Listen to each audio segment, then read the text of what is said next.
இது குரூப் மெசேஜா? தம்பி, நம்ம குடியாத்தம் புது பஸ் ஸ்டாண்டு, பழைய பஸ் ஸ்டாண்டு, கேவி குப்பம், பேரணாம்பட்டு பஸ் ஸ்டாண்டு, எல்லா இடத்துலையும் நான் வந்து சொல்லிட்டு வந்துட்டேன். ஸ்டாண்டாக நின்று சொல்லிட்டு வந்துட்டேன். மைக் வச்சு கத்திட்டு வந்துட்டேன். எஃப்சி பர்மிட் லைசன்ஸ் இல்லாமல் ஓட்டாதீங்கன்னு.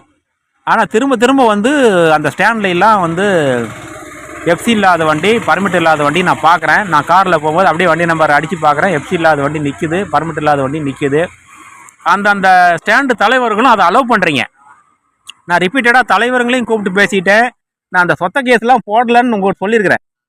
இந்த மெயினாக இந்த இதை ரெக்கார்டை தான் பார்ப்பேன்ற வரைக்கும் சொல்லியிருக்கிறேன். ஆனால் அப்படி இருந்தும் ஸ்டாண்டு தலைவர்களும் அலோவ் பண்ணுறீங்க. ஆட்டோக்காரங்களும் எஃப்சி இல்லாமல் பர்மிட் இல்லாமல் ஸ்டாண்டில் நிறுத்தி ஓட்டுறீங்க.